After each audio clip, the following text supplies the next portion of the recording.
भैया जी कहीं मैं आपका एक बार फिर स्वागत है बातचीत के सिलसिले को जोड़ने के लिए। एक बार फिर से मैं आपके बीच में हाजिर हूं। जिस तरह से अर्जुन की निगाह आंख पर थी चिड़िया की, उसी तरह से आज जो मुद्दा है वही है। बस दरअसल जहां से उठ रही है आवाज वो बहुत जोर पकड़ती जा रही है। और उन्होंने कहा कि बात दरअसल यूपी चुनाव में हिंदू मुसलमान की होनी है, मुद्दे की होनी नहीं है, क्योंकि मुद्दे बहुत दूर हैं और मुद्दा जो सामने है वो हिंदू मुसलमान का दांव। आज लिहाजा बातचीत का सिलसिला, मेरे साथ कुछ मेहमान जुड़ेंगे, कुछ जाएंगे कुछ आएंगे बीच में, और उन्हीं से बातचीत का सिलसिला हम जोड़ेंगे। लेकिन सबसे पहले निगाह उस तरफ डालते हैं जहां पर विवाद है। विवाद से मतलब ये है बयानबाजी है, और बयानवीर जो शूरवीर हैं उन्होंने आज पर कुछ कहा है। पहले उस पर निगाह और फिर उस तरफ निगाह डालेंगे। साधु सन्यासी जो होते हैं उनकी ध्यान साधना का समय भी 4 बजे ब्रह्म मुहूर्त से होता है। हमारी आरती का समय भी, प्रथम आरती का समय भी शाम सुबह 4 बजे से प्रारंभ होता है, ब्रह्म मुहूर्त से प्रारंभ होता है। लेकिन किसी को कोई परवाह नहीं है इस बात की। वो जबरदस्ती के माइक हमारे कानों में गूंजते हैं और वो देते हैं, और जब हम माइक लगा लेते हैं तो विधर्मियों को बड़ी पीड़ा होती है। धर्म के नाम पर लोगों को गुमराह करना, बांटना, और एक जिस प्रकार से यहूदियों को हिटलर ने एक मुद्दा बनाकर उनके खिलाफ भय और नफरत पैदा की, वही भय और नफरत की राजनीति सन 1925 से आज तक करती आई है। बातचीत के सिलसिले को जोड़ेंगे और हमारे मेहमान जो हमारे साथ जुड़े हैं उनसे मैं आपका तारुफ करा दें। आचार्य प्रमोद कृष्णम कांग्रेस से पक्ष रखने के लिए हमारे साथ मौजूद रहेंगे। प्रेम शुक्ला जी बीजेपी का पक्ष रखने के लिए हमारे साथ जुड़े हैं। प्रेम शुक्ला जी बहुत बहुत धन्यवाद। फैजान खान साहब बीएसपी का पक्ष रखने के लिए हमारे साथ जुड़ेंगे। मौलाना साजिद रशीदी साहब अध्यक्ष ऑल इंडिया इमाम एसोसिएशन हमारे साथ जुड़ेंगे कुछ देर में। बहुत बहुत शुक्रिया, थैंक यू सो मच मौलाना साहब। शहजाद पूनावाला राजनीतिक विश्लेषक के तौर पर हमारे साथ जुड़ रहे हैं, thank you so much Shahzad. और ऋषि मिश्रा राजनीतिक विश्लेषक के तौर पर हमारे साथ जुड़ेंगे, थैंक यू सो मच, बहुत बहुत शुक्रिया। बातचीत के सिलसिले को आगे बढ़ाएंगे, लेकिन एक बात है, जो किताब आज जिसका विमोचन है वो भी ये जिक्र कर दें। वो किताब का नाम है sunrise over Ayodhya, nationhood in our times. Salman Khurshid साहब की किताब है। इसमें कुछ बहुत सारी ऐसी बातें हैं जो सामने लाई जा रही हैं, जिनका जिक्र निश्चित तौर से अभी कुछ देर में बहस में होगा, मैं उनको रखूंगा। लेकिन जहां से बातचीत का सिलसिला मैंने शुरू किया है वहां से सीधे पहले जोड़ना चाहते हैं।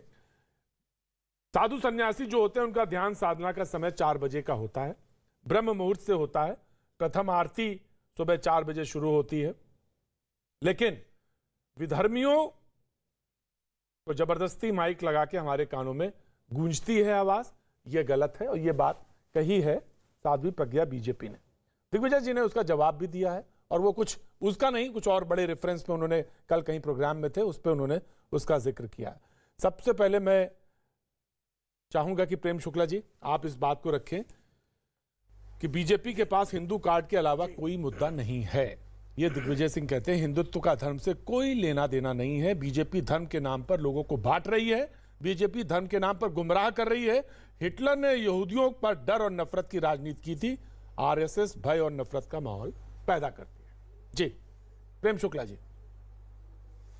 देखिए, नफरत की राजनीति कांग्रेस किया करती थी जब कहा करती थी कि भारत के संसाधनों पर पहला अधिकार मुसलमानों का है।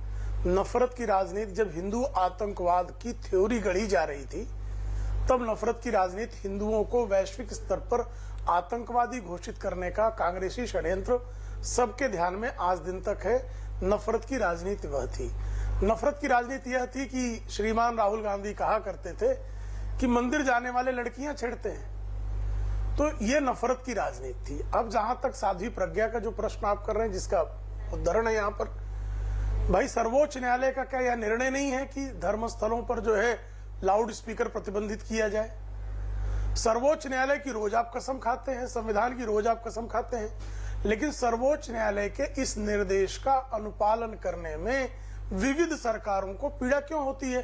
क्योंकि वो जो सांप्रदायिक शक्तियां हैं वो लाउड स्पीकर के समर्थन में खड़ी हैं और इन शक्तियों के कारण कानून एवं व्यवस्था की स्थिति खराब हो जाएगी, क्योंकि एक संप्रदाय विशेष के लोग सर्वोच्च न्यायालय के निर्देश को अपने पैरों तले रौंदने में ही अपने धर्म का अस्तित्व पाते हैं। तो इस तरह की जो तथाकथित धार्मिकता है, उस धार्मिकता के नाम पर जो कट्टर सांप्रदायिकता आपने पिछले 7 दशकों में एक मजहब विशेष के लोगों को आपने कह दिया है कि आपके लिए कोई कानून नहीं है, आपके लिए सर्वोच्च न्यायालय के निर्देश के कोई मायने नहीं है। प्रेम जी, मैं डिबेट खोल रहा हूं। डिबेट जी, प्रेम जी डिबेट तो आगे खुलेगी। एक सवाल बस पूछना चाह रहे थे कि इतना बड़ा फैसला आया मंदिर के ऊपर, कहीं किसी ने कोई आवाज जिसकी तरफ इशारा कर रहे हैं, मैं तो नाम लेके कह रहा हूं, किसी मुसलमान या किसी ऑर्गेनाइजेशन ने कोई ऐसी बात कही हो, कहीं कोई बात कही हो, सुनने में आई हो तो मुझे बताएं। सुप्रीम कोर्ट का जैसे ही ऑर्डर आया सबने सहर्ष स्वीकार किया। तो इतना बड़ा जिसको लेके कि मैं जिस सुप्रीम कोर्ट के ऑर्डर को कह रहा हूं, क्या उसको आप अस्वीकार कर रहे हैं? जो सुप्रीम कोर्ट के ऑर्डर का मैं रेफरेंस दे रहा हूं, क्या उसको स्वीकारा है? यह भी बता दीजिए आप। क्या सुप्रीम कोर्ट ने धर्म स्थलों और विद्यालयों के आसपास सुबह 7 बजे से लेकर देर रात तक ध्वनि प्रक्षेपक या लाउड स्पीकर लगाने पर प्रतिबंध लगाया है कि नहीं? ये सर्वोच्च न्यायालय का आदेश है कि नहीं? सबके उतारे जाने चाहिए ना, फिर आदेश को सबके उतारे जाने चाहिए ना। वाली कौन लोग हैं? प्रेम शुक्ला जी, फिर तो सभी के उतारे जाने चाहिए। विरोध कौन कर रहा है? विरोध कौन कर रहा है? मैं कह रहा हूं सारे उतारे। नहीं, मैं तो इस फेवर में हूं, अगर एक के उतारे जाए तो सारे उतारे जाए। मुझे बताइए ना, मुझे बताइए ना। नहीं बताइए ना, सबके उतार दीजिए ना। हम तो यही कह रहे, धर्मस्थल कह रहे हैं। हमने मस्जिद कब कही?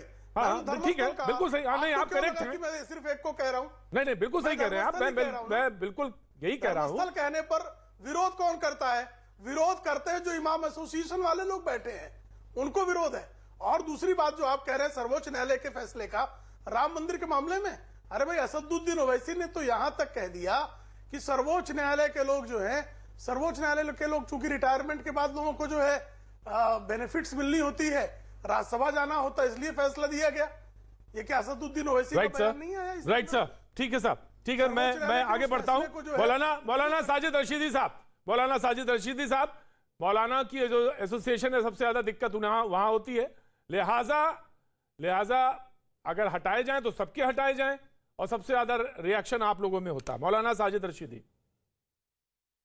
देखिए प्रतीक जी, मैं पहाड़गंज मस्जिद में इमाम हूं, लाउड स्पीकर यहां भी लगे हुए हैं, लेकिन हमने लाउड स्पीकर का मुंह मस्जिद में अंदर ही कर रखा है, बाहर रोड की तरफ हमने नहीं निकाला। इसलिए नहीं निकाला क्योंकि सुप्रीम कोर्ट का आदेश है। इसलिए नहीं निकाला ताकि हमारे लाउड स्पीकर से, हमारी अजान से किसी हिंदू भाई को कोई तकलीफ ना हो जाए।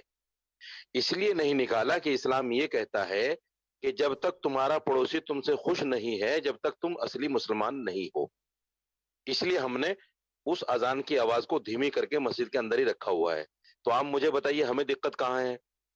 दिक्कत तो उन लोगों को है जो सांप्रदायिक सौहार्द बिगाड़कर अपने वोट बैंक को सीधा करते हैं, जो इस तरह के बयान देते हैं कि मुसलमान के 2 स्थान, कब्रिस्तान या पाकिस्तान, और जो ये कहते हैं कि मुसलमान का हिंदुस्तान में क्या काम है, उन्होंने तो पाकिस्तान ले लिया। जो इस तरह की बातें करते हैं, जो रामजादे और हरामजादे की बातें करते हैं, उन लोगों को असल दिक्कत है। हमें दिक्कत नहीं है बिल्कुल।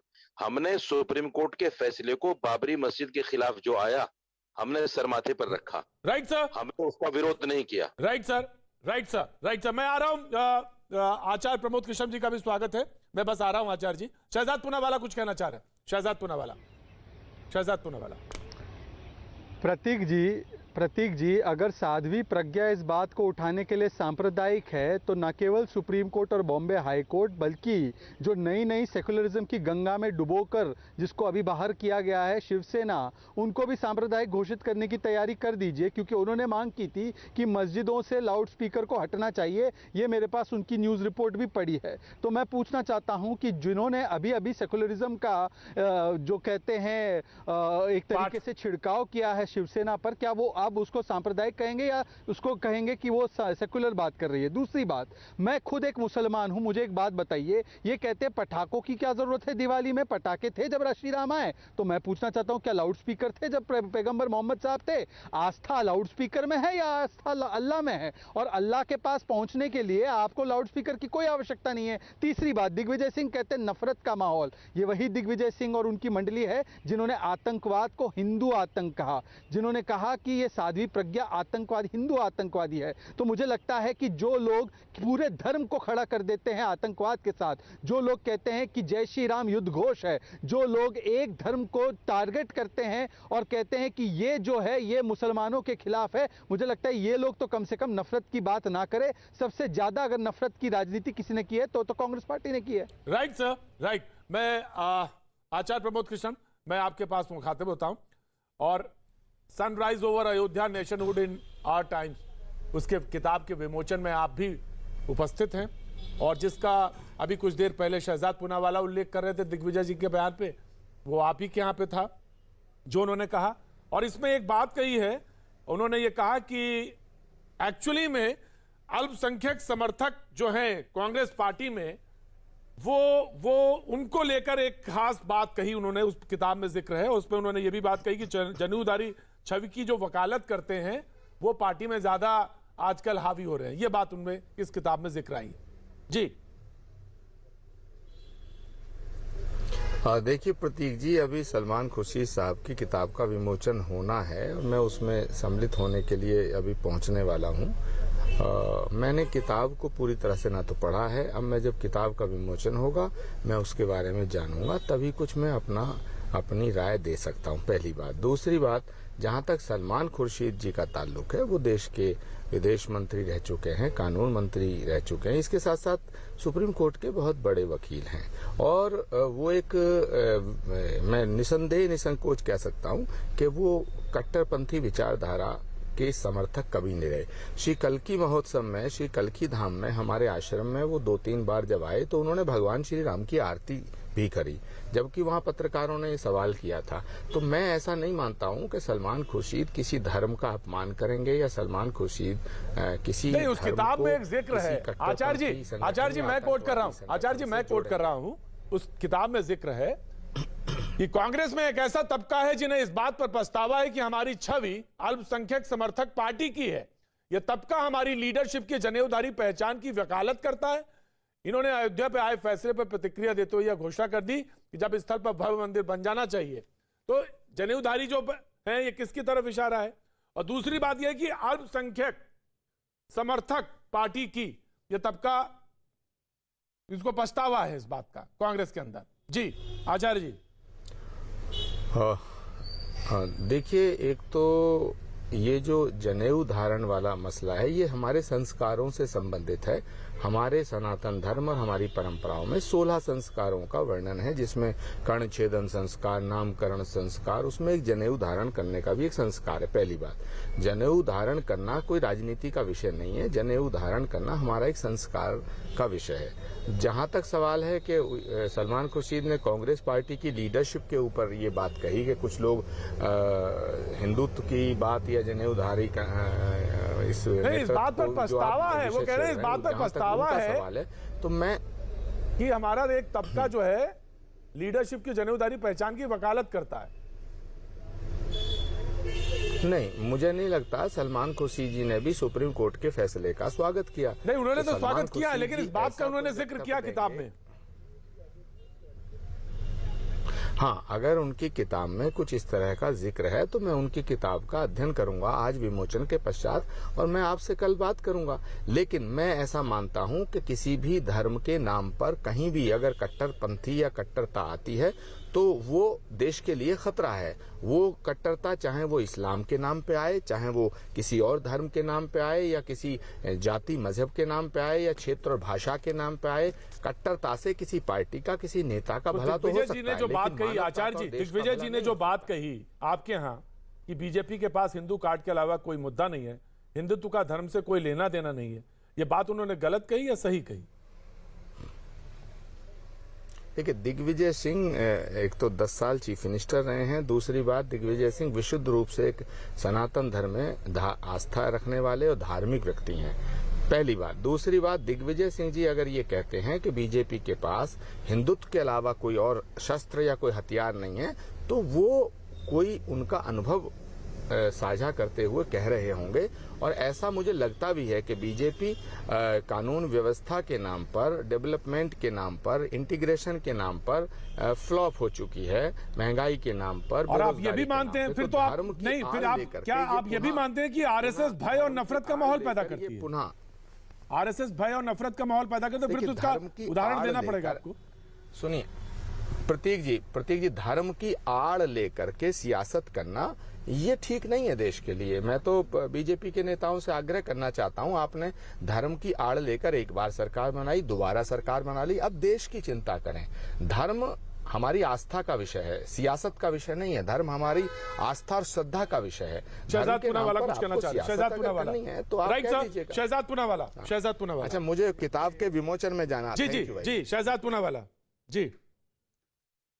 देखिए, कोविड से ज्यादा खतरनाक संक्रमण तुष्टिकरण का है। सलमान खुर्शीद ने दो बातें कही हैं। एक तो कि उनको मलाल है कि राम मंदिर 500 वर्ष के बाद क्यों कैसे बन गया, क्योंकि उनको इससे दिक्कत है कि कुछ लोग इसका समर्थन करते हैं और वो कांग्रेस पार्टी में है, और कांग्रेस पार्टी राहुल गांधी के अनुसार केवल एक मुसलमानों की पार्टी है। तो अगर वो किसी और समुदाय की, और अगर वो रोम संस्कृति छोड़कर राम संस्कृति की बात करे तो उनको उसका मलाल है। दूसरी बात, उन्होंने कहा कि ये हिंदू संगठन आइसिस की तरह है, बोको हराम की तरह है। माफ कीजिएगा प्रतीक जी, मुझे एक पैनल पर बैठा व्यक्ति किसी एक हिंदू का नाम बता दे जिसके कंधे पर ग्रेनेड लॉन्चर लटका हुआ है और वो मुसलमान के पीछे ग्रेनेड लॉन्चर लेकर भाग रहा है। माफ कीजिएगा, शहजाद पूनावाला डिबेट में नहीं, किसी पहिए पर लटकते हुए जा रहा होता। पर आज क्योंकि सलमान खुर्शीद ने बात की है, तो कांग्रेस के जो अघोषित घोषित प्रवक्ता होंगे आपके शो में, वो मुझे बता दे कि कब तक आप हिंदुओं को इस तरीके से गाली देते रहेंगे और कटघरे में खड़ा करते रहेंगे। जिस संस्कृति ने सबको अपनाया है, संविधान नहीं था तब भी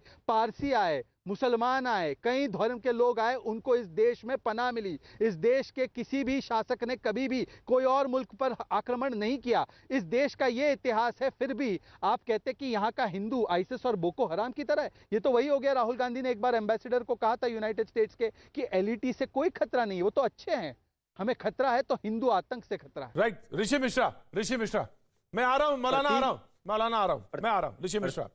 प्रतीक जी, जो आपके एक पैनलिस्ट बैठे हैं, इनडायरेक्ट रूप से वो भाजपा के लिए बैटिंग करते हैं, उनका पुराना नाता कांग्रेस से रहा है। तो पुराना जिस पार्टी से आपका पुराना नाता रहा है, उसको कम से कम गाली मत दीजिए। आप उस पार्टी में रहे हैं, उसी पार्टी के पहचान, उसी पार्टी के बागी के रूप में आप टीवी डिबेट में आपको इसलिए बुलाया जाता है क्योंकि आप कांग्रेस और कांग्रेस से जुड़े हुए नेताओं को रोज टीवी डिबेट में बैठ के गाली देते हैं। भाजपा में एंट्री नहीं हो पा रही है, मैं समझ रहा हूं उनकी बेचैनी। अब आता हूं ऋषि मिश्रा, अगर सवाल का जवाब दें तो ज्यादा बेहतर है, क्योंकि शहजाद पूनावाला इतना इंपॉर्टेंट नहीं है, शहजाद पूनावाला इतना इंपॉर्टेंट नहीं है कि मैं उन पे डिस्कशन करूं। शाहजाद पूनावाला को मैंने नहीं कहा है, अब जिसको कहा है वो समझ गए हैं। अब देखिए, दिग्विजय सिंह ने जो बातें कही है बिल्कुल सही कही है। राजनीति में धर्म का कोई स्थान नहीं है। और तो मुझे बताइए, 3 बार सुप्रीम कोर्ट, 3 बार, मैं तो लॉजिक से बात कर रहा हूं ना, 3 बार सुप्रीम कोर्ट कह चुकी जिस संगठन के बारे में, उसके बारे में आप कह रहे हैं भय और नफरत का माहौल पैदा करती, तो बताइए, प्रूफ करिए, लॉजिक दीजिए उसका, मुझे तर्क बताइए, या वरना अनर्गल प्रलाप मत करिए। ऋषि मिश्रा, प्रतीक जी 10 सेकंड बोलने देंगे तभी तो मैं 15 सेकंड। एक प्रतीक जी, आप जानते हैं कि हमारे जो प्रधानमंत्री हैं, संवैधानिक पद पर बैठे हैं, वो कपड़ों से पहचान लेते हैं कि वो व्यक्ति कैसा है। प्रधानमंत्री जी के कैबिनेट में एक व्यक्ति है, वो बड़ा कलर के बहुत जानकार है, वो हरा मतलब पाकिस्तान और मुसलमान से जोड़ देते हैं। प्रधानमंत्री खुद 2017 में जाते हैं गुजरात, तो कहते हैं मियां अहमद पटेल क्या मुसलमान गुजरात का मुख्यमंत्री होगा। भाजपा के एक मुख्यमंत्री हैं आसाम के, वो कहते हैं मुसलमानों का वोट नहीं चाहिए। तो देश को धर्म के नाम पे कौन बांट रहा है प्रतीक जी? ये सवाल उस पार्टी से नहीं बनता है क्या कि वर्तमान में 6 प्रेम शुक्ला जी, मैं प्रेम शुक्ला जी के पास आता हूं, मैं आता हूं, शहजाद पूनावाला मैं आता हूं। प्रेम शुक्ला जी, प्रेम शुक्ला जी। देश को कौन बांट रहा है धर्म के नाम पे? राइट सर, मैं आता हूं फैजान खान इसके बाद मैं आपके पास। शांत हो जाए फैजान तो खान मैं इसके शुरू बाद करूं उत्तर देना। जी। प्रेम शुक्ला जी। जी देखिए प्रतीक जी धर्म के नाम पर वो देश को जो बांटते नहीं है, लेकिन धर्म के नाम पर आप हज की सब्सिडी आप किसके नाम पे दे रहे थे? हज करने के लिए क्या सब सर्वधर्मी लोग जाते हैं क्या? जी आपके हज करने के लिए क्या सर? देखिए मैं किसी के बीच में नहीं बोल रहा था। प्रतीक जी ये गलत तरीका है। नहीं प्रतीक जी ऋषि मिश्रा मैं आपका शो छोड़कर चले जाऊंगा। ऋषि मिश्रा ये डिबेट इस तरह की बहस में नहीं करता। मैंने बिल्कुल उनको टोका अच्छा टोकी तरीका नहीं नहीं है। तो टू सवाल कीजिए तो डिबेट मैंने बिल्कुल उनको टोका टोकी नहीं की। सवाल का जवाब देंगे वो, सवाल का मैं जवाब छोड़कर चले जाऊंगा, देंगे। क्योंकि मैं इस तरह का किसी के साथ जो है अभद्र व्यवहार नहीं करता। सवाल का जवाब देंगे ऋषि मिश्रा, ये गलत तरीका। ऋषि मिश्रा ये गलत तरीका आपके बीच में है। ऑडियो नहीं रोकना बोला, पड़ेगा मैं मुझे। सवाल का जवाब दे रहा हूं। आप मेरा जवाब देने का क्रम तोड़ रहे हैं। किसी का भी जवाब देने का क्रम तोड़ना उसके बीच में बोलने लगी है। देखिए अगर आप जो है धर्म में विश्वास नहीं रखते और आस्था का विषय राजनीति, धर्म जो है आस्था का विषय है, राजनीति का विषय नहीं है, मान लिया इसको, तो कृपा करके आप बताइए, आप रोजा इफ्तार जब कर रहे थे तो रोजा क्या सारे हिंदू, पारसी, सिख, जैन ये रोजा रखते हैं? रोजा इफ्तार पार्टियां किस लिए हुआ करती थी? राष्ट्रपति भवन से लेकर कांग्रेस के वार्ड कार्यालय तक होती थी कि नहीं होती थी? क्यों होती थी? जवाब देने और कृपा करके आप बता दीजिए ना, जैसा शहजाद भाई ने कहा, जैसा शहजाद भाई ने जो प्रश्न उठाया, स्वयं मुस्लिम अल्पसंख्यक कांग्रेस के अल्पसंख्यक प्रकोष्ठ के बैठक में श्रीमान राहुल गांधी कहते हैं, जिसको बाद में अल्पसंख्यक प्रकोष्ठ के अध्यक्ष नदीम जावेद ने जिसकी पुष्टि भी की कि कांग्रेस तो मुसलमानों की पार्टी है। श्रीमान कमलनाथ मध्य प्रदेश के चुनाव में कहते हैं कि 90% मुसलमानों ने कांग्रेस को वोट देना चाहिए। तो ये सब क्या है मुझे बताइए ना, फिर पीछे बोल रहे हैं। मैं ऋषि नहीं ऋषि नहीं। फैजान खान का टर्न है। फैजान खान का टर्न है। मैं वहां आऊंगा, मैं आऊंगा। फैजान खान को बोलने दीजिए, बहुत देर से वेट कर रहे हैं। Faizan Khan your turn. मैं आ रहा हूं ऋषि ये तरीका ठीक नहीं है डिबेट में। ऋषि ये तरीका डिबेट में ठीक नहीं है, बीच में बोलना नहीं जी। फैजान खान। प्रतीक भाई, जैसा कि कल आप सबने देखा, आदरणीय बहन कुमारी मायावती जी ने साफ तौर से इस बात को कहा कि 2022 में उत्तर प्रदेश में आम चुनाव है और अब भारतीय जनता पार्टी चुनाव को आस्था के रूप में लेकर प्रयास करना चाह रही है और हिंदू मुस्लिम की राजनीति में तब्दील करना चाहती है। मैं समझता हूं कि इन सब स्टेटमेंट जो इस वक्त चुनाव के दौर में आ रहा है, वो सब इसीलिए आ रहा है कि भारतीय जनता पार्टी के जो मूल मुद्दे थे, जनता के विषय के मुद्दे थे, उसको डिरेल करने के लिए, उसको भटकाने के लिए ये सारे मुद्दे लाए जा रहे हैं और तरह तरह के बयान आएंगे जिसे उत्तर प्रदेश की जनता या देश की जनता से कोई भी मतलब या वास्ता नहीं। हमें मतलब है, हमें मकसद है, तो अपने महंगाई से, अपने बेरोजगारी से, अपने प्रदेश हित के चीजों से, जो सारे कानून व्यवस्था लचर हुई है, उन सब को भटकाने के लिए प्रतीक जी फैजान खान ये मुद्दा इसलिए उठाते हैं। मैं आ रहा हूं शहजाद, आ रहा हूं।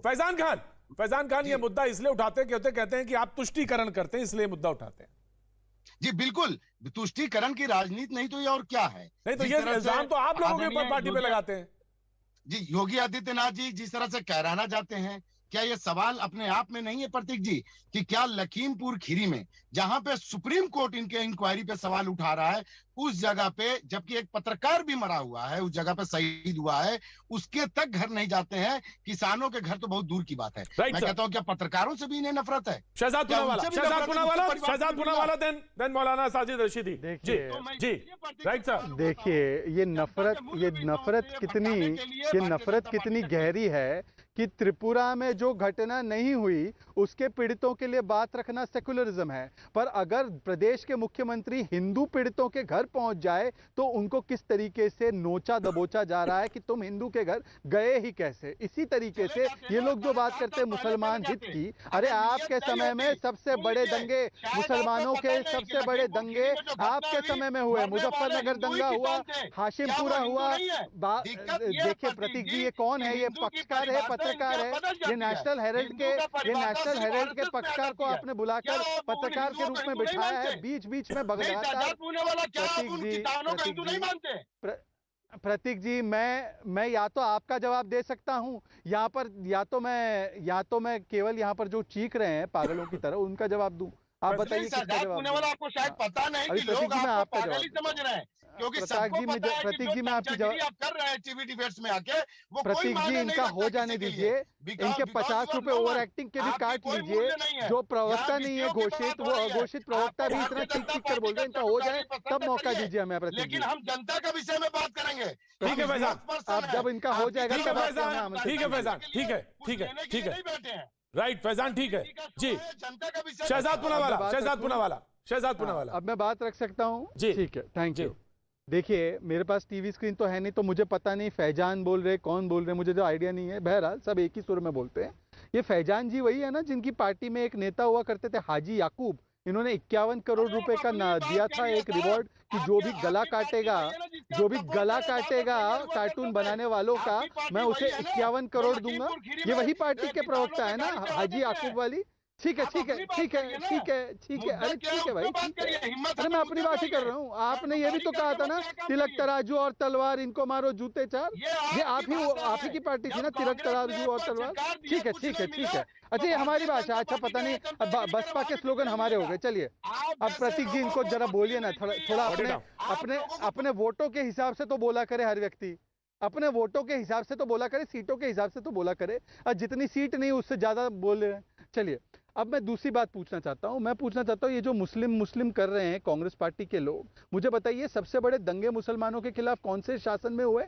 सच्चर कमेटी रिपोर्ट तो जीता जागता दस्तावेज है कि अगर कांग्रेस पार्टी ने केवल वोट बैंक बनाकर इस्तेमाल किया मुसलमानों का, तो उसका सबसे बड़ा प्रूफ यही है कि बंगाल का मुसलमान की हालत देखो और आज गुजरात का मुसलमान कितना संपन्न है वो आपके सामने है। तो ये मुसलमानों की बात ना करे, इनको दरअसल केवल मतलब है कट्टरपंथियों के साथ खड़े रहना, तालिबान का स्वागत करना, जिन्ना का महिमा मंडन करना। आज भी जिन्ना जिन्ना कौन बोल रहा है? क्या बीजेपी ने या किसी व्यक्ति ने जाकर अखिलेश यादव के मुंह में या अखिलेश यादव के नेता प्रतिपक्ष के मुंह में जाकर ठूसा जिन्ना का शब्द? पर फिर भी जिन्ना के गुणगान किए जा रहे हैं। तो आज मुझे बताइए कि सांप्रदायिक एजेंडा लेकर कौन चल रहा है? कौन डिवाइड एंड रूल की राजनीति कर रहा है? दरअसल डिवाइड एंड रूल की राजनीति वो कर रहे हैं जो मोदी और योगी का जवाब विकास पर नहीं दे सकते। ये सिंपल सी बात है। मौलाना साजिद रशीदी जी, मैं आया जी, मौलाना साजिद रशीदी जी। प्रतीक भाई देखिए, मैं बहुत शांति के साथ कुछ बातें करना चाहता हूँ, और वो बातें सिर्फ ये हैं, मुझे आप ये बता दीजिए, आपने अभी सफाई दी कि सुप्रीम कोर्ट ने जिस संगठन के लिए कई बार कहा, उसको आप कैसे कह सकते हैं कि ये ISI या दूसरी संगठनों के बराबर हो सकता है? आप मुझे बताइए, क्या वो लोग जो रामजादे हरामजादे कहते थे वो इस संगठन से जुड़े हुए नहीं थे? क्या मुसलमानों को जो लोग कहते थे मुसलमान के दोस्तान कब्रिस्तान पाकिस्तान, वो इस संगठन से जुड़े हुए नहीं थे? क्या जो लोग कहते हैं कि हिंदुस्तान में रहना है तो जय श्री राम कहना है, वो इस संगठन से जुड़े हुए नहीं है? क्या जो लोग मॉब लिंचिंग कर रहे हैं, क्या वो इस संगठन से जुड़े हुए नहीं है? आप मुझे बताइए, कितने उदाहरण लेंगे आप इसके? दूसरे ये कि इस संगठन के प्रमुख खुद जब टीवी पर आकर ये कहते हैं कि यहाँ का हर व्यक्ति हिंदू है, तो इसका क्या अंतर है? आप मुझे बता दीजिए, इसका क्या मतलब है? ठीक है साजिद रशीदी साहब, साजिद रशीदी साहब, ये सारे बयान इन पे सब पे डिबेट हुई है, लेकिन मैं एक चीज पूछना चाहता हूं। मैं साजिद रशीदी साहब, मैं एक सवाल पूछना चाहता हूं, बाकी सब ठीक है, इन पर बातचीत हुई अब, और Prem Shukla will respond, Prem Shukla ji respond करेंगे इसका। लेकिन मैं एक सवाल मैं भी पूछना चाहता हूं साजिद रशीदी साहब, जय श्री राम कहने में क्या कोई गुनाह है क्या? प्रतीक भाई, आप मुझे सिर्फ एक बात बता दीजिए, जब हमारे देश के संविधान ने ये कहा है कि हर आदमी को अपने धर्म पर आजादी के साथ अमल करने की इजाजत है, बिल्कुल, और दूसरे के धर्म की इज्जत, दूसरे धर्म की इज्जत, बिल्कुल बिल्कुल मैं मानता हूं आपकी बात। तो आप कौन होते हैं ये कहने वाले कि आप जय श्री राम कहो मौलाना साजिद रशीदी? या मैं जबरदस्ती तो नहीं, वाला कि आप नहीं जबरदस्ती तो नहीं, नहीं जबरदस्ती तो नहीं कहा जा सकता, जबरदस्ती तो नहीं कहलाया जा सकता, लेकिन या मैं कौन होता हूं कि आप अल्लाहू अकबर कहो? मैं कौन होता हूं आपसे कहने वाला कि आप अल्लाहू अकबर कहो? नहीं, सारी बातें देश में नफरत फैलाने वाली है, देश में दहशत फैलाने वाली है। शहजाद पूनावाला कुछ जोड़ना चाह रहे? जी शहजाद पूनावाला, जी शहजाद पूनावाला जी। हाँ प्रतीक, हमारे देश की दिक्कत, हमारे देश में दिक्कत यही है हाँ, हमारे देश में दिक्कत यही है कि सेकुलरिज्म की गंगा केवल एक दिशा में बहती है। इससे पहले जो हमारे साथ एक पैनलिस्ट थे, जो साधु संत जिनको मैं मानता हूँ, वो साधु संत तो मंच पे जाकर नाराए तकबीर अल्लाहू अकबर, नाराए तकबीर अल्लाहू अकबर कहते हैं। पर मैं आपको चुनौती देता हूँ, यहाँ पर बैठे जो मुस्लिम धर्मगुरु है, वो एक बार हर हर महादेव कह दे। इफ्तार तो बहुत सारी मंदिरों में देखी होगी, एक बार कह दे कि मैं हनुमान चालीसा का पाठ मस्जिद में कराता हूँ। ये एक तरफा जो सेकुलरिज्म है ना, दरअसल सारी जड़ें इसी में है कि सेकुलरिज्म की कबर केवल प्रतीक त्रिवेदी और प्रेम शुक्ला ढोता रहे, और ये जो बाकी के लोग हैं, ये सेकुलरिज्म का पूरा मौका उठाते रहे। प्रतीक जी, मैं जवाब दूंगा इसका। जी साजिद रशीदी, जी साजिद रशीदी, दोनों तरफ से होना चाहिए। साजिद रशीदी साहब, दोनों तरफ से होना चाहिए। अगर मैं कहूं कि बिस्मिल्लाहिर्रहमानिर्रहीम, तो आपकी तरफ से भी वो बात हो, और ना हो अगर, तो कम से कम ऐसा जरूर हो कि आप हमें आदर दें और हम आपको आदर दें। जी रशीदी साहब, जी फिर मैं संविधान को कोड करता हूँ जी। संविधान ने ये नहीं कहा कि आप उनसे कहो तब वो कहें, ये नहीं, इंसान मैंने ये कहा ही नहीं। अपनी इच्छा से अगर कोई कहना चाहे, अगर कोई आचार्य मंच पे खड़ा होकर अल्लाह अकबर कहता है, तो उसमें हम क्या कर सकते हैं? भाई, हमने तो नहीं कहा उनसे कि आप अल्लाह अकबर कहो। अगर कोई हर हर महादेव कहता है, आपको लगता है? नहीं, रशीदी साहब, आपको लगता है उसका कारण क्या रहा है? रशीदी साहब, उसका कारण क्या है? यहीं पे नुक्ता लगा है, इसी जगह नुक्ता लगा है। रशीदी साहब, नुक्ता यही लगा हुआ है कि आखिर कारण क्या है कि मंच पे चढ़ के ये कहा जाए और इसके पीछे तुष्टिकरण ना हो। क्या कारण यहां नहीं रुका हुआ है, इसी जगह पे? रशीदी साहब, प्लीज आंसर। जी बताता हूँ कारण। जी, कारण ये है कि आचार्य प्रमोद केशव या कांग्रेस के लोगों को भी मुसलमान का वोट चाहिए, इसलिए उनको अल्लाह अकबर कहना पड़ेगा। हाँ, इनको जय श्री राम कहना है तो हिंदुस्तान में रहना है, इनको हिंदू का वोट चाहिए, इसलिए ये इस तरह से करेंगे। दूसरी बात यह है, मैं शहजाद पूनावाला से कहना चाहता हूँ, भाई साहब, आप बिल्कुल हिंदू बन जाइए, आप सबकी पूजा कीजिए। कौन मना करता है आपको? मैं तो नहीं मना करूंगा आपको, मैं कहूंगा आपकी इच्छा की बात है, और आप काम भी ऐसे ही कर रहे हैं, तो हमें कोई एतराज नहीं। आप कीजिए। नहीं, काम कैसे कर रहे हैं? ये काम कैसे कर रहे हैं? मतलब देखिए प्रतीक जी, भाई साहब, प्रतीक जी नहीं है, प्रतीक जी, कुछ भी कीजिए, प्रतीक जी, इच्छा है आपको। प्रतीक जी, एक सेकंड, मैं यहाँ पे आना चाहूंगा। मंदिर में जाके घंटा बजाएंगे, वो भी संविधान इजाजत देता है। जी, बोल रहा, सुन रहा हूँ मैं, सुन रहा हूँ। किस तरीके से तिरस्कार किया जा रहा है? शहजाद सुन रहा हूँ। क्या ये देख रहे हैं आप राष्ट्र, हाँ, ये हिंदुओं के रीति रिवाजों का खुलेआम सरेआम तिरस्कार की भावना से, कि ये कैसे कुफ्र है। इस तरीके से ये जो एक सोच है ISIS वाली, कि बाकी जो भी मेरे धर्म को नहीं मानता, उपासना पद्धति को नहीं मानता, वो कुफ्र करता है। वो प्रेम शुक्ला जी विल आंसर। मानसिकता का जी, ऑफ कोर्स मैं डिबेट में प्रेम शुक्ला जी को लाना चाहता हूं, प्रेम शुक्ला जी को डिबेट में लाना चाहता हूं। ऑफ कोर्स रशीदी साहब, just give me a second, वक्त एक छोटे से ब्रेक के बाद में प्रेम शुक्ला जी आपके पास आता हूं। जी,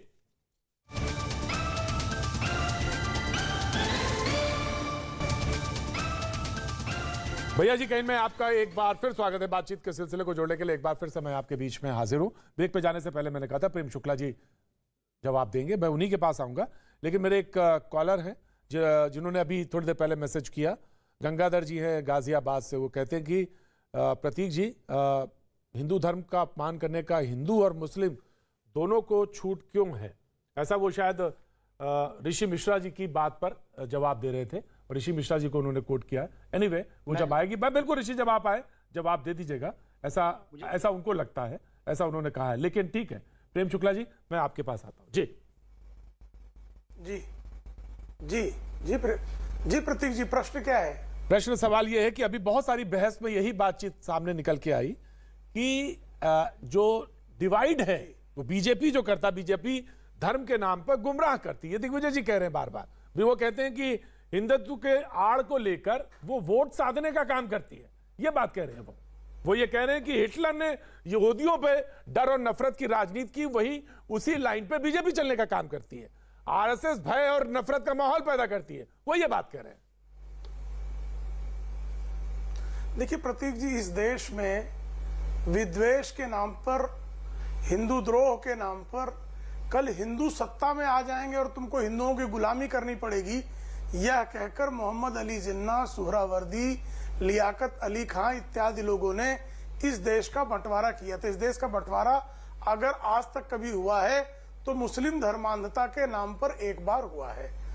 अब उस मुस्लिम धर्मांधता के बाद जिस मुस्लिम लीग ने यह धर्मांधता की, जिस मुस्लिम लीग ने यह बंटवारा किया, उसी मुस्लिम लीग को कालांतर में फिर से भारत में संचालित करने का अधिकार दिया गया। और जिन लोगों ने हिंदुओं को आतंकवादी सिद्ध करने का प्रयास किया, और जो आज बात कर रहे हैं दिग्विजय सिंह, 26/11 की आतंकवादी वारदात में पूरी तरह से आईएसआई का और इस्लामी आतंकवादियों का हाथ था। और वो इस्लामी आतंकवादी ये बाद में इन्वेस्टिगेशन में सामने आया, और डेविड हेडली का बाकायदा कबूलनामा शिकागो के कोर्ट में है कि उन्होंने कलावे सिद्धिविनायक मंदिर से खरीदे थे और आतंकवादियों को बांधे थे ताकि इसको हिंदू आतंकवाद सिद्ध किया जा सके। कालांतर में हिंदू आतंकवाद सिद्ध नहीं किया जा सका, क्योंकि पांडुरंग नाम के हमारे जो है तुकाराम ओमड़े नाम के हमारे वीर कांस्टेबल ने अजमल कसाब को पकड़ लिया जिंदा। और उसके बाद भी अजीज बर्नी के पुस्तक विमोचन में श्रीमान दिग्विजय सिंह कह रहे थे कि यह आतंकवादी हमला इंटेलिजेंस ब्यूरो और राष्ट्रीय स्वयंसेवक संघ ने मिलकर कराया है। तो आप इतना झूठ बोलने वाले की किसी भी बात पर आप कैसे विश्वास कर सकते हैं, जो 26/11 की घटना में सारे प्रमाण सामने होने के बावजूद वह वही बात कह रहा था जो आईएसआई चाहती थी। तो आईएसआई इस देश को बांटना चाहती है कि आरएसएस इस देश को बांटना चाहती है? इस देश को इस्लामी कट्टरता के नाम पर आज तक बांटा कि हिंदुओं ने बांटा कभी?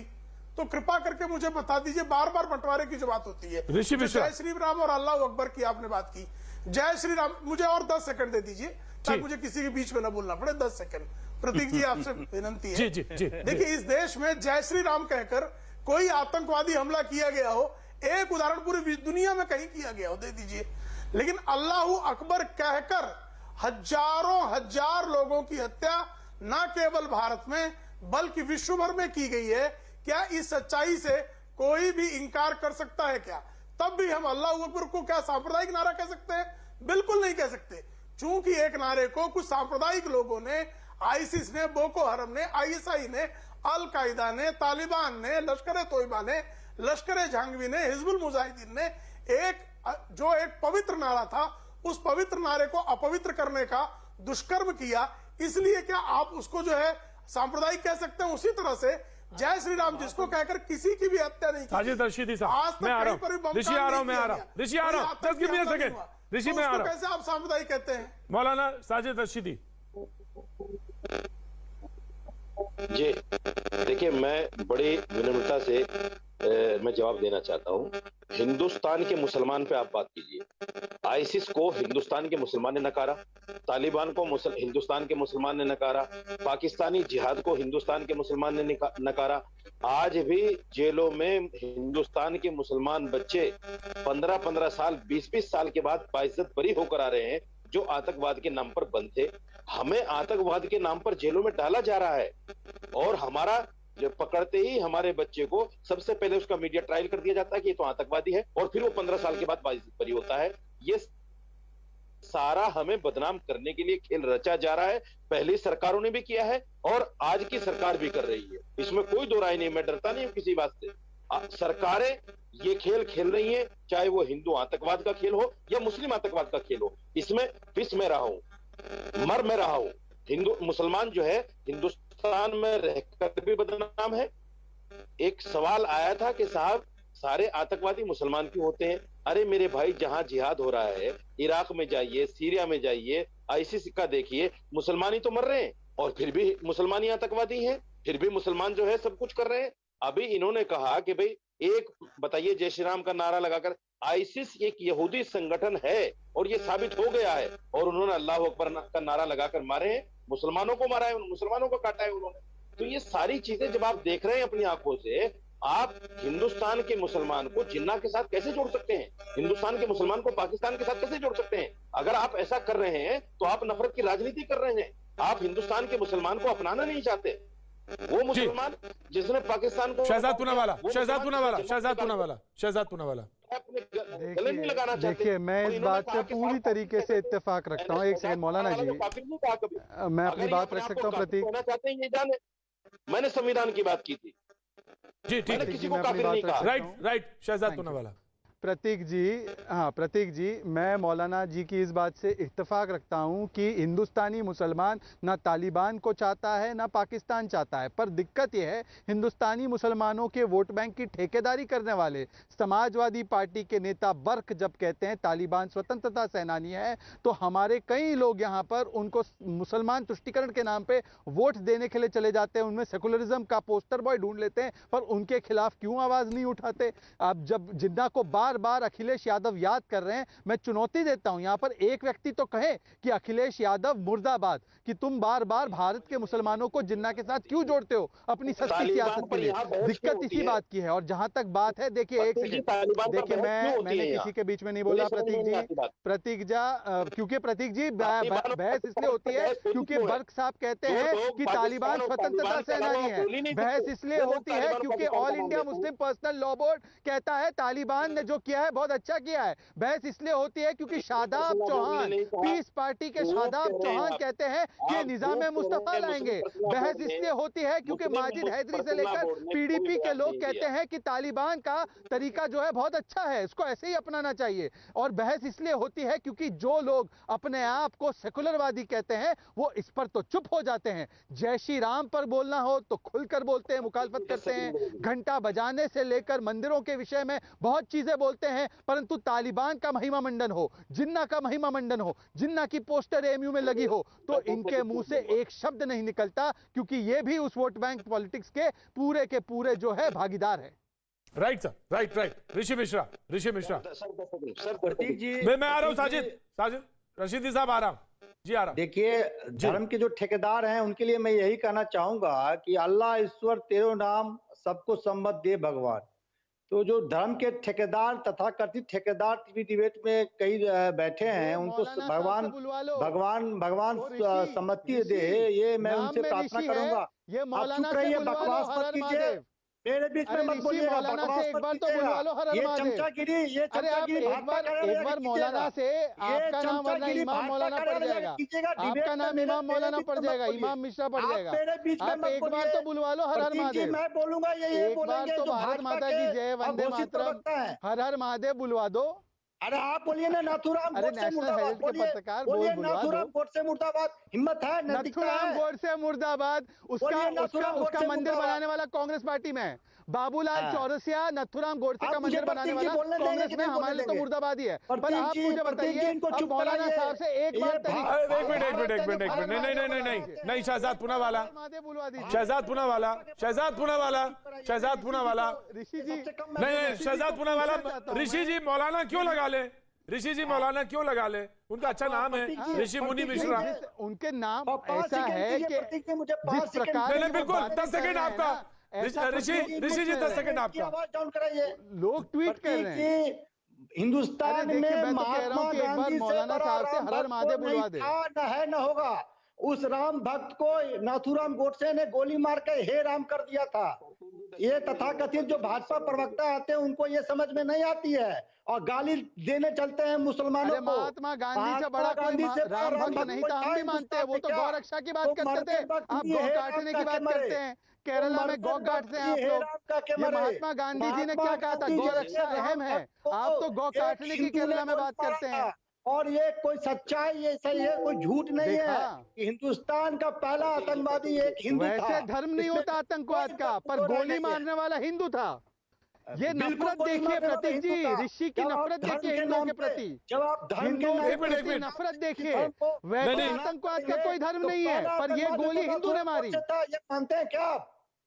ये मानते हैं कि पहला आतंकवादी नाथुराम गोडसे था? इसीलिए मैं इनका कह रहा हूँ नाम बदल दीजिए। हाँ, नाम बदल लीजिए, इसीलिए इनका नाम बदल जाएगा आज के शो के बाद। आप मुझे बोलने दीजिए, आज के शो के बाद आपको मौलाना मिश्रा बुलाएंगे। प्रतीक जी ये डिस्टर्ब करते हैं। प्रतीक जी, आप मैं काला बंडी और नीले कलर का डिस्टर्ब हो, आप शहजाद ये गलत है, शहजाद ये गलत है। किसी का नाम बिगाड़ना, किसी के नाम के आगे कुछ जोड़ना, ये वो उसके मुताबिक है। नहीं, ये गलत है। क्या गलत है? नहीं, अरे आप कैसे मौलाना कह देंगे किसी को? क्या गलत है? अरे भाई, किसी को मौलाना कैसे कह देंगे आप? उनको आपत्ति नहीं है, उनको आपत्ति नहीं है, उनको आपत्ति नहीं है, ये उनकी संस्कृति का हिस्सा है, उनको आपत्ति नहीं है। प्रवक्ता बन जाते हैं तो गाली दीजिए। अरे आप इतने महत्वपूर्ण नहीं है कि आपको गाली दी जाए। हाँ, गाली दीजिए ना। इतना डिल्यूजन में मत रहिए। ठीक है, नहीं 5 सेकंड आपको ऋषि जी, 5 सेकंड आपको ऋषि जी, 5 सेकंड आपको। प्रतीक जी, मैं सिंपल सा सवाल करता हूँ, आपका बहुत सम्मान करता हूँ। मैं काले रंग का बंडी और नीले रंग का कुर्ता पहना हूँ, आप मेरे चरित्र को आइडेंटिफाइड कर सकते हैं क्या? लेकिन एक देश में एक व्यक्ति है जो कपड़ालॉजी का पढ़ाई किया है, इंटायर पॉलिटिकल साइंस का पढ़ाई किया है, कपड़ालॉजी के माध्यम बात तो हो गई, इसके आगे निकल आई कर लेते हैं। ऋषि जी, इसके आगे निकल गई बात तो निकल गई जी। साजिद रशीदी साहब जी, कार्तिक जी सुनिए जी। देखिए, मैंने हिंदू धर्म के ग्रंथों को पढ़ा है, मैंने वेदों को पढ़ा है, मैंने रामायण को पढ़ा है, मैंने उपनिषद पढ़े हैं। आप मुझे बताइए, अगर मैं हर हर महादेव कह दूंगा तो क्या मैं मुसलमान हो जाऊंगा? मैं गीता पढ़ लूंगा तो क्या मैं हिंदू हो जाऊंगा? अगर आप कुरान पढ़ लेंगे तो क्या आप मुसलमान हो जाएंगे? अगर मैं जय श्री राम कह दूंगा तो क्या मैं हिंदू हो जाऊंगा? मैं कह देता हूँ हर हर महादेव, क्या मैं हिंदू हो गया? बताइए शहजाद, श्री राम बोलता हूँ, बताइए शहजाद पूनावाला, बताइए शहजाद पूनावाला, आपके पास जवाब है? बहुत अच्छी बात है, बहुत अच्छी बात है। अब मैं जवाब दे रहा हूँ, सुनिए जवाब सुनिए। हम तो हमेशा से कहते हैं, अरे अब सुन भी लीजिए, प्रतीक जी जवाब देने का मौका दीजिए। उन्होंने बोला है, मुझे जवाब देने का मौका दीजिए। अच्छा, इनका हो जाएगा तब जवाब देने का मौका दीजिए, जवाब देने का मौका दीजिए प्रतीक जी। मैं सुन रहा हूँ, मौलाना साजिद रशीदी साहब की बात है। मौलाना साजिद रशीदी साहब ने कह दिया कि क्या मैं हर हर महादेव कह देता हूँ। अब आप बताइए। इन जैसे मुनाफिक रहे हर वक्त, इन जैसे मुनाफिक हर वक्त रहे हैं जो हिंदू। अब हम सिर्फ इतना कह रहे हैं, हाँ बिल्कुल, अब मेरे जवाब तो देने दीजिए प्रतीक जी, बार बार ये बीच में बोल रहे हैं। मैं केवल इतना कह रहा हूं कि जो राजनीतिक दल है जिन्होंने जय श्री राम को युद्ध घोष कर दिया है, कह दिया कि युद्ध घोष है, इसी के नाम पर लिंचिंग होती है। आज उनको देखना चाहिए कि कोई भी मौलाना भी जय श्री राम को युद्ध घोष नहीं मानता, परंतु जो पार्टियां इसको युद्ध घोष के नाम पर कलंकित करने की कोशिश करती है, जो पवित्र नारे को इस तरीके से राजनीति का हिस्सा बनाती है, जो राम मंदिर पर सवाल खड़ा करती है, जो कहती है आपको भी देखना चाहिए। शहजाद पूनावाला, आपको भी देखना चाहिए कि कोई उकसाने वाला बयान आपकी तरफ से भी ना आए, आप भी उकसाने वाली कोई बात ना करें, ये आपको भी देखना चाहिए। ये बहुत महत्वपूर्ण है। मैंने कौन सा उकसाने वाला बयान दिया? नहीं, किसी के नाम को आप मौलाना कह दें, किसी को नाम को कहने आप मौलाना लगा लीजिए। क्यों बना ले मौलाना? क्यों लगा ले मौलाना? वो जी आज प्रेम शुक्ला जी की तरफ जाना चाहूंगा। प्रेम शुक्ला, मैं आ रहा हूँ। शहजाद आ रहा हूँ, शहजाद आ रहा हूँ। प्रेम शुक्ला जी। प्रतीक जी देखिए, मौलाना साहब को जय श्री राम कहने में इतनी चिढ़ उत्पन्न हुई, उन्होंने शहजाद पूनावाला को मुनाफिक कहा। अब शहजाद पूनावाला को जिस तरह से मुनाफिक कह रहे हैं, मुनाफिक जो है वो एक अपशब्द है, और अगर इसी तरह का अपशब्द जो है अगर मौलाना के लिए हम लोग प्रयोग कर दें तो क्या आप उसको स्वीकार करेंगे? क्या? बिल्कुल नहीं स्वीकार करेंगे, दोनों के लिए नहीं स्वीकार। ना तो शहजाद पूनावाला के लिए मुनाफिक शब्द जो है मुझे मालूम है जी, इस पर टोके जाने की आवश्यकता थी। बिल्कुल टोका जाने की जरूरत थी उसके लिए। साजिद रशीदी, और मुझे अच्छा लगता प्रेम शुक्ला जी, अगर आप ये कहते हैं कि ऋषि मिश्रा के आगे मौलाना क्यों लगाया है वो भी गलत था, ये भी आप जोड़ देते तो मुझे और अच्छा लगता, लेकिन आपने वहां भी नहीं बोला। टोका आपने टोका। हाँ, लेकिन नहीं, सुन लीजिए, अंतर सुन लीजिए। बहुत अच्छा आपका प्रश्न है, इसका उत्तर सुन लीजिएगा। देखिए, मौलाना एक डिग्री है, गाली नहीं है। मौलाना एक उपाधि है, सुविधा के हिसाब से गाली है। अरे सुविधा के हिसाब से प्रेम शुक्ला जी, मौलाना गाली सुविधा के हिसाब से कब कहां कैसे इस्तेमाल किया जाना है, आप किसी भी इतना तो भाषा विज्ञान मुझे भी मालूम है प्रेम जी, इतना भाषा विज्ञान तो हम भी जानते हैं कि कब सुविधा के हिसाब से कहाँ कौन सी चीज निकाल लेनी चाहिए। बहरहाल संसार की किसी भी शब्द को, हाँ जी मुझे मालूम है जी, जो इत्र और सुगंध में भी फर्क ढूंढ ले, वो मुझे बता रहे हैं कि मौलाना तो बहुत अच्छी उपाधि है। बहुत बहुत शुक्रिया, थैंक यू सो मच। आज बस अभी सिर्फ इतना, लेकिन कल फिर होगी मुलाकात।